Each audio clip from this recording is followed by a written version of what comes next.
kasih atas kehadirannya.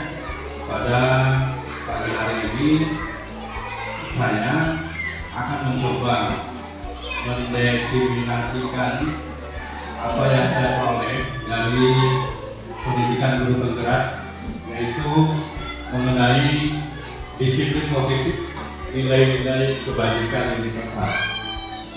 Yang mana pada kesempatan ini saya akan memaparkan materi bagaimana upaya kita sebagai guru dalam rangka membudayakan disiplin positif kepada anak didik kita di tiap-tiap kelas masing-masing, sehingga yang diharapkan adalah murid dalam hal ini bisa memperbaiki kesalahan yang diperbuat dengan dasar motivasi secara intrinsik dari dirinya sendiri, bukan dari unsur ekstrinsik guru ataupun orang lain. Baik, silakan dilanjut untuk slide berikutnya.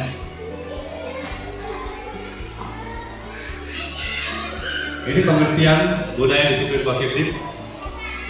Apa makna disiplin?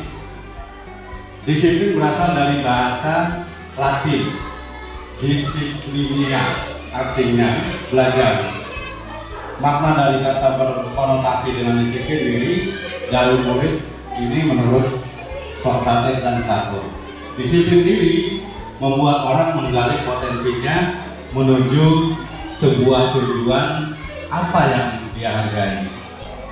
Lanjut, Pak.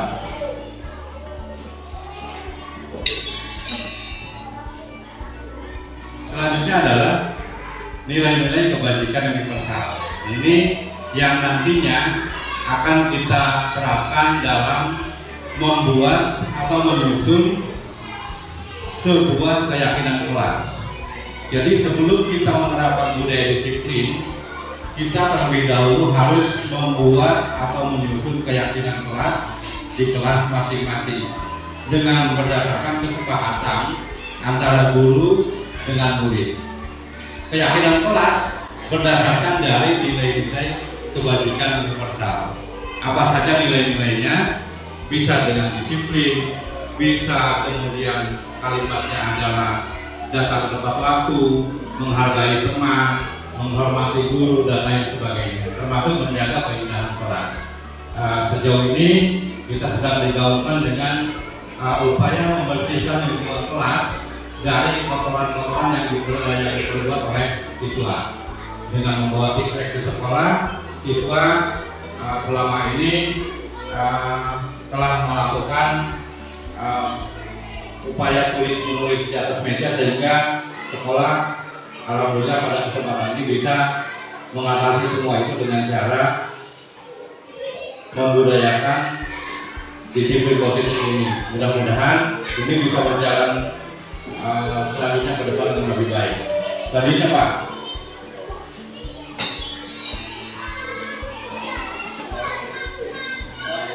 Nilai kebajikan yang ingin dicapai oleh setiap anak Indonesia kita kenal dengan profil pelajar Pancasila yang di dalamnya terdapat 6 dimensi. Satu adalah beriman dan bertakwa kepada Tuhan Yang Maha Esa serta berharap mulia. Yang kedua, mandiri. Yang ketiga, bernalar kritis. Yang keempat, berkebinekaan global. Yang kelima, bergotong royong. Dan terakhir adalah kreatif. Ini sudah tidak asing lagi, saya kira semua sudah mengetahui tentang profil pelajar Pancasila, yang mana di jadwal pembelajaran yang IKM sekarang ini termasuk ke dalam P5 yang sudah saya share kemarin di grup sekolah. Lanjut, Pak. Nah ini, Bapak dan Ibu, ada 5 posisi kontrol yang harus kita terapkan dalam rangka membudayakan disiplin positif di kelas kita masing-masing. Ini sudah saya jelaskan terlebih dulu. Pertama adalah posisi seorang penghukum. Seorang penghukum bisa menggunakan hukuman fisik atau verbal.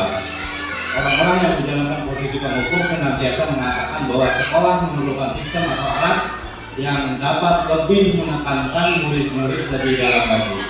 Guru-guru yang melakukan profesi penghukum biasanya akan berkata, patuhi semua aturan, pasti kamu lagi yang membuat kesalahan. Sehingga dalam video terdahulu yang sudah kita tayangkan, seorang penghukum akan memberikan hukuman kepada siswa yang melanggar peraturan sekolah. Misalnya ketika mendapati murid yang datang terlambat ke sekolah, guru yang memposisikan dirinya sebagai penghukum akan memberikan hukuman. Kenapa kamu terlambat? Silakan kamu keliling lapangan basket. Karena itu adalah hukuman untuk seorang murid yang terlambat, dan itu dianggap kurang tepat dalam rangka mendisiplinkan peserta didik. Selanjutnya, posisi yang kedua adalah pembuat rasa bersalah. Dalam posisi ini, guru senantiasa percaya bahwa hanya ada satu cara agar pembelajaran bisa berhasil, yaitu cara dia posisi sebagai teman. Nah, guru pada posisi ini tidak akan menyakiti murid, namun akan tetap berupaya mengontrol murid melalui persuasi. Posisi teman pada guru biasanya bisa negatif atau bisa juga positif. Positif di sini berupa hubungan baik terjalin antara guru dan murid. Pada posisi sebagai teman, seorang guru akan berkata, "Ayo, bantulah demi Bapak ya." Ini dengan nada yang lembut juga. Kemudian, "Ayo, ingat tidak bantuan Bapak selama ini." Jadi seolah-olah antara guru dan teman, guru dan murid sudah terjalin hubungan pertemanan yang baik. Ya sudah, kali ini tidak apa-apa, nanti ibu bantu bereskan ya. Nah, ini bahasa-bahasa yang digunakan seorang guru ketika berada pada posisi teman. Namun apa negatifnya? Ada hal negatif ketika guru memposisikan dirinya sebagai teman, yaitu negatifnya adalah dari posisi teman adalah bisa suatu saat guru tersebut tidak membantu. Nah, ketika guru itu tidak membantu, maka siswa tersebut akan merasa kehilangan karena sudah terbiasa menggantungkan dirinya ketika berbuat salah kepada guru tersebut atau kepada salah satu guru. Nah, ketika guru itu tidak ada, maka murid akan merasa kehilangan karena yang biasa membantu dirinya ternyata tidak ada di sekolah. Misalnya, lanjut. Posisi nomor 4 adalah posisi pemantau. Nomor 4 harusnya. Monitor atau pemantau berarti mengawasi. Pada saat kita mengawasi, kita bertanggung jawab atas perilaku orang-orang yang kita awasi. Posisi pemantau berdasarkan pada peraturan-peraturan dan konsekuensi. Dengan menggunakan sanksi atau konsekuensi, kita dapat memisahkan hubungan pribadi kita dengan murid. Sebagai seorang yang menjalankan posisi pemantau, pertanyaan yang diajukan para pemantau biasanya, peraturannya apa? Kenapa kamu datang terlambat? Kita di aturan sekolah kita seharusnya masuk jam berapa? Kemudian apa yang telah kamu lakukan? Selanjutnya, sanksi atau konsekuensi apa yang seharusnya diterapkan kepada siswa yang datang terlambat? Seorang pemantau sangat mengandalkan penghitungan, catatan, data yang dapat digunakan sebagai bukti atas perilaku seseorang yang melanggar aturan. Posisi ini akan menggunakan stiker, slip catatan, daftar cek. Posisi monitor sendiri berawal dari teori stimulus respons yang menunjukkan tanggung jawab guru dalam mengontrol murid itu sebagai pemantau. Dan yang terakhir adalah posisi yang kelima.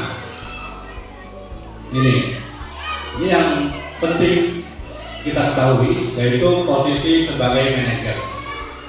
Posisi yang terakhir ini adalah posisi mentor, di mana guru berbuat sesuatu bersama dengan murid, mempersilahkan murid mempertanggungjawabkan perilakunya, mendukung murid agar dapat menemukan solusi atas permasalahan yang dihadapi. Kemudian seorang manajer telah memiliki keterampilan di posisi teman maupun posisi pemantau. Dengan demikian, bisa jadi di waktu-waktu tertentu kembali kepada kedua posisi tersebut bila diperlukan. Jadi manajer ini bisa sebagai teman, bisa juga sebagai pemantau. Dia sudah memiliki keterampilan dua posisi sebelumnya. Selanjutnya, mengacu kepada institusi yang dapat menjadikan murid kita seorang manajer bagi dirinya sendiri. Di manajer, murid diajak untuk menganalisis kebutuhan dirinya maupun kebutuhan orang lain.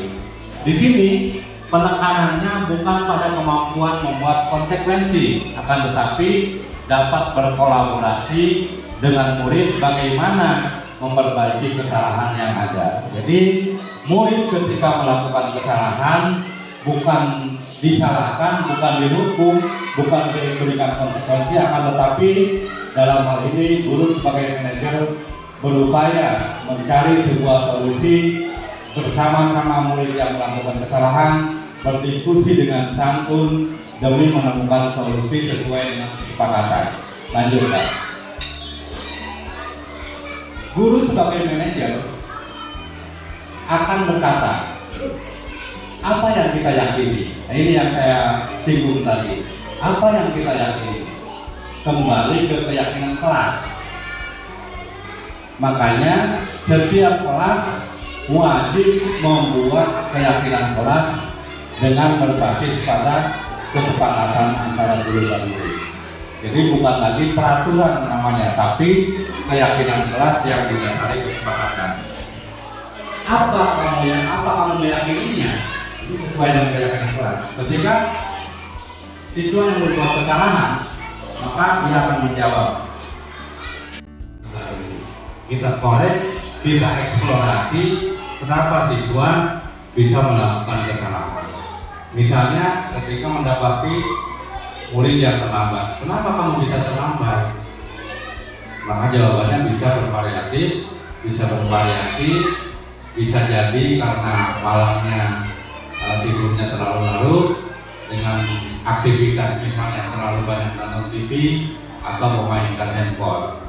Kemudian, adakah cara yang lebih efektif untuk mendapatkan apa yang kamu butuhkan?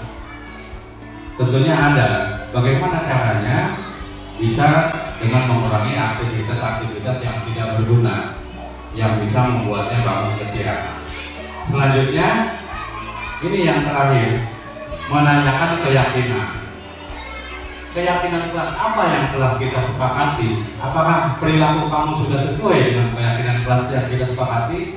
Itu jawabannya, saya telah melanggar kesepakatan kelas, atau perilaku saya sudah tidak sesuai dengan keyakinan kelas. Kemudian, bagaimana agar murid bisa memperbaiki kesalahan? Kita tanyakan, karena kamu sudah melakukan pelanggaran terhadap keyakinan kelas, apa yang akan kamu perbuat? Sanggupkah kamu memperbaiki kesalahan? Saya sanggup, jawaban murid misalnya. Mulai kapan? Mulai hari ini, kata siswa.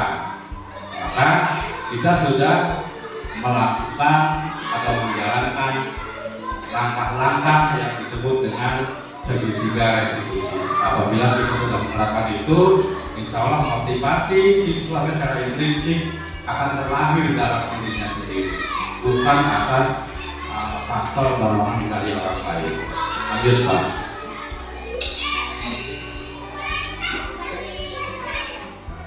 Ini video sebagai contoh dari penerapan segitiga restitusi.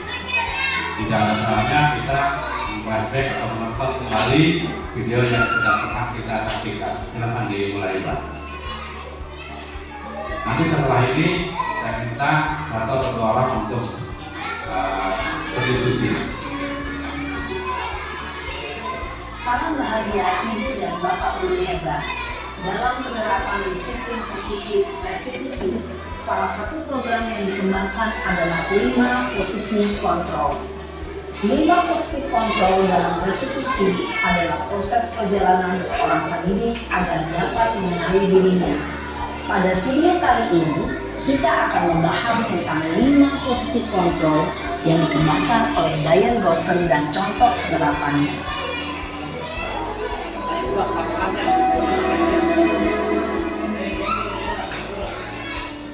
5 posisi kontrol itu adalah 1. Posisi penghukum. 2. Posisi pembuat masa bersalah. 3. Posisi teman. 4. Posisi pemantau atau monitor. Dan 5. Posisi manajer.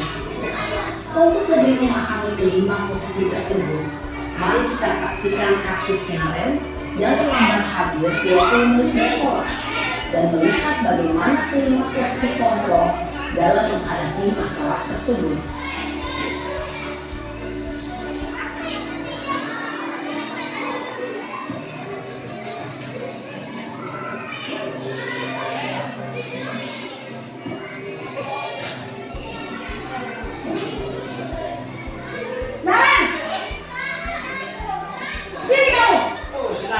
Oke.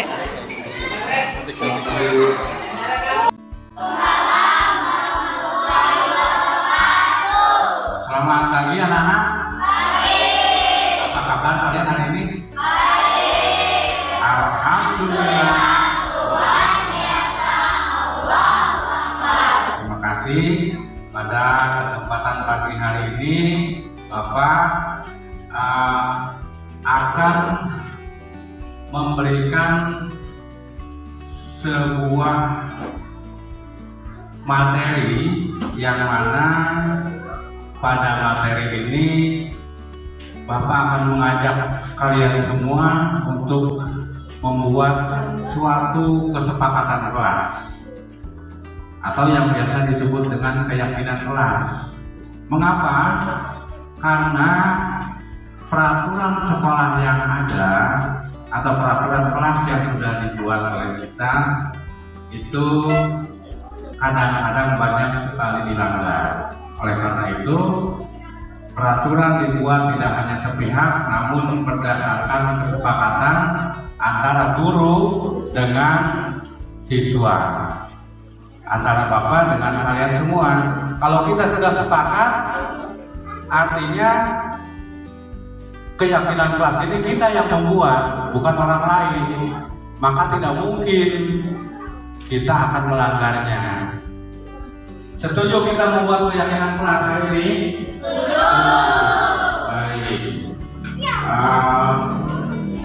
Seperti halnya yang lalu-lalu kesepakatan kelas, atau yang biasa kalau dulu disebutnya aturan kelas.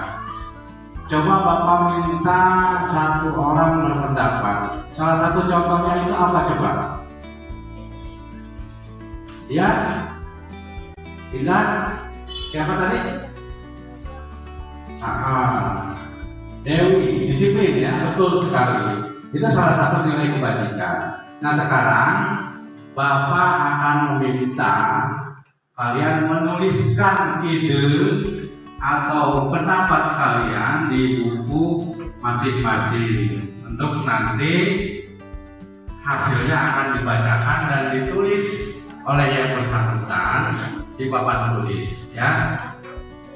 Kalian silakan tuangkan idenya masing-masing di bukunya. Semua menulis ya. Semuanya menulis, menuangkan ide atau gagasan atau pendapat untuk menyusun keyakinan kelas.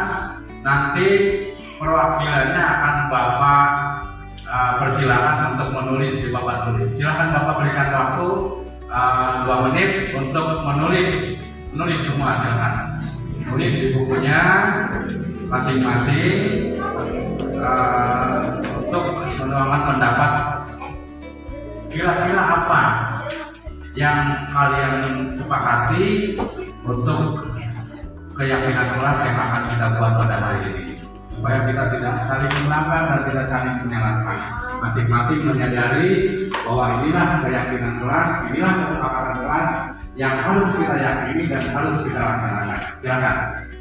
1 menit ya. Silakan menulis semua. 1 kalimat saja. Masing-masing orang, masing-masing siswa menulis 1 kalimat. Bebas. Yang penting pendapat untuk menciptakan suasana kelas yang baik, suasana kelas yang menyenangkan, atau kelas impian yang biasa kita sebut.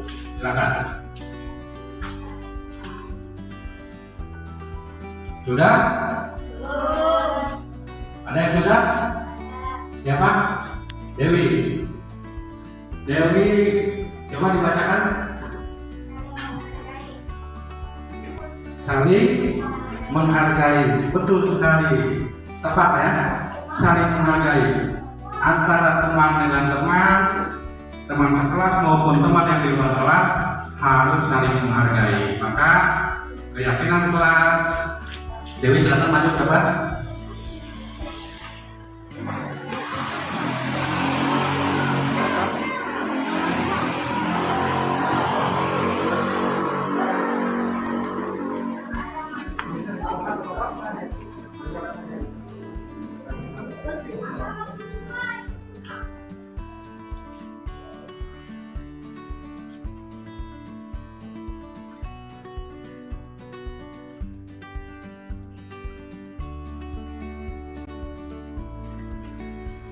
Saling menghargai.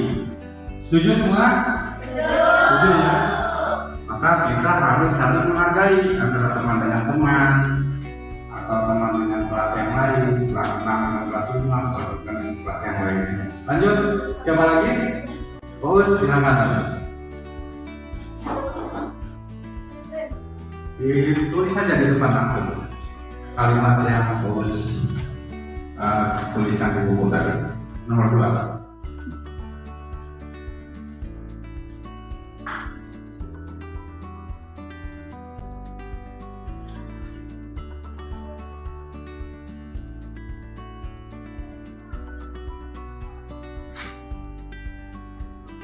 Bisa dibaca oleh teman-teman?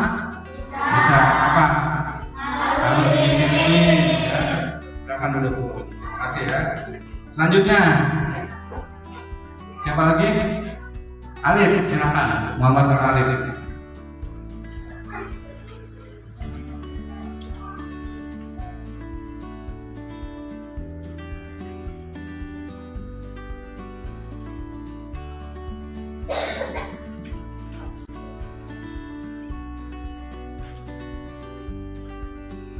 Laksanakan.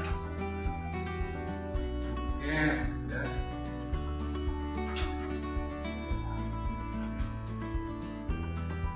Melaksanakan piket kelas. Sudah ada jadwalnya ya? Jadwal piket tidak ada, tinggal dilaksanakan. Lanjut nomor 3, siapa lagi yang mau nambah? Silakan. Namanya? Rizka.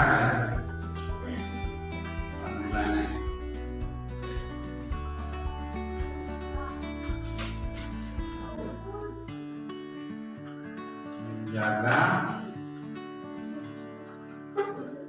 kebersihan.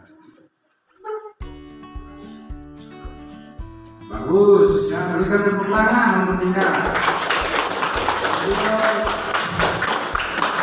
Berikutnya kita buat 7 cukup ya. 7 saja, nanti kalau ada teman kita baca, kalau sama kita bisa satukan. Yang kelima siapa? Ya, Mila, silakan Mila.